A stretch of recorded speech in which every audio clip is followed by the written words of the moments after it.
শীতের মাঝেই ফের নতুন করে বঙ্গোপসাগরে কিন্তু তৈরি হয়ে গিয়েছে নতুন একটি ঘূর্ণাবর্ত। আবহাওয়াবিদরা জানাচ্ছেন এই ঘূর্ণাবর্ত থেকেই আগামী কয়েকদিনের মধ্যেই কিন্তু তৈরি হতে পারে ঘূর্ণিঝড়। বিশেষজ্ঞরা জানাচ্ছেন এই ঘূর্ণিঝড় যদি তৈরি হয় তাহলে তা কিন্তু ঘূর্ণিঝড় মিগজাউমের থেকেও ভয়ঙ্কর হতে পারে।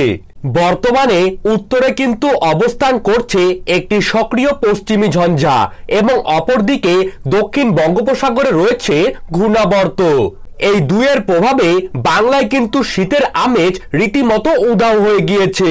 আগামী সপ্তাহের মধ্যেই যে ঘূর্ণিঝড়টি তৈরি হতে চলেছে তার নাম কিন্তু আবহাওয়াবিদরা দিয়েছেন রিমাল। ভয়ঙ্কর গতির বেগ নিয়ে বিধ্বংসী আকার ধারণ করে এই ঘূর্ণিঝড় রিমাল রীতিমতো পশ্চিমবঙ্গ নয়তো বাংলাদেশের উপকূলেই আছড়ে পড়তে পারে। শীতের মধ্যেই ঘূর্ণিঝড়কে কেন্দ্র করে রীতিমতো বঙ্গবাসীর মনে কিন্তু তৈরি হয়েছে ভয়ের আভাস। তো এই ঘূর্ণিঝড় রিমাল ঠিক কবে কখন তৈরি হয়ে কোন উপকূলে আছড়ে পড়তে চলেছে, যখন উপকূলে আছড়ে পড়বে তখন এর সর্বোচ্চ গতিবেগ ঘন্টায় কত হতে পারে, কোন কোন জেলায় এর প্রভাবে সব থেকে বেশি ক্ষয়ক্ষতি হতে পারে, তার সাথেই কোন কোন জায়গাগুলিতে সব থেকে বেশি ঝড় বৃষ্টিপাতের পূর্বাভাস রয়েছে। তো এই বিষয়ে আবহাওয়া দপ্তরের তরফ থেকে যে গুরুত্বপূর্ণ আপডেটগুলি চলে এসেছে তো তাই কিন্তু আমি আজকে আপনাদেরকে জানিয়ে দিব এই ভিডিওটির মাধ্যমে। তো বিস্তারিতভাবে জানতে হলে অবশ্যই ভিডিওটিকে শেষ পর্যন্ত মনোযোগ সহকারে দেখবেন এবং আপনার জেলার আবহাওয়ার যে কোনো গুরুত্বপূর্ণ খবরের আপডেট সবার প্রথমেই পেতে হলে অবশ্যই নিজের জেলার নামটি কমেন্ট বক্সে জানিয়ে রাখবেন এবং চ্যানেলটিকে সাবস্ক্রাইব করে পাশে থাকা বেল আইকনটিকে প্রেস করে রাখবেন। তো চলুন ভিডিওটিকে শুরু করা যাক। ঘূর্ণিঝড় মিগজাউমের প্রভাব কাটতে না কাটতেই আবারও কিন্তু নতুন করে বঙ্গোপসাগরে তৈরি হচ্ছে নতুন একটি ঘূর্ণিঝড়, যার নাম কিন্তু দেওয়া হয়েছে রিমাল।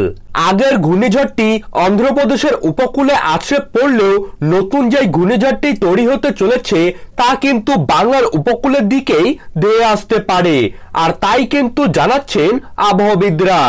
ঘন্টায় 110 কিলোমিটার গতিবেগে ঘূর্ণিঝড় মিগজাউম কিন্তু অন্ধ্রপ্রদেশের উপকূলে তুমুল ধ্বংসলীলা চালিয়েছিল এবং ঘূর্ণিঝড় রিমাল ঘন্টায় প্রায় 150 থেকে 180 কিলোমিটার গতির বেগ নিয়ে বাংলার উপকূলে আছড়ে পড়তে পারে এবং এর প্রভাবে বাংলার উপকূলবর্তী জেলাগুলিতে ঠিক কতটা ক্ষয়ক্ষতি হতে পারে তার হিসাব কিন্তু আপনারা বের করতেই পাচ্ছেন।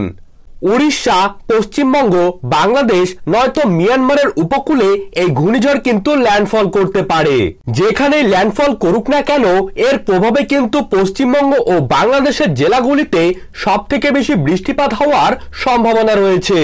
ঘূর্ণিঝড়টি যখন আছড়ে পড়বে তখন কিন্তু তার শক্তি হারিয়ে গভীর নিম্নচাপে পরিণত হবে এবং যার জেরে 3 থেকে 4 দিন পর্যন্ত হতে পারে ভারী থেকে অতি ভারী বৃষ্টিপাত।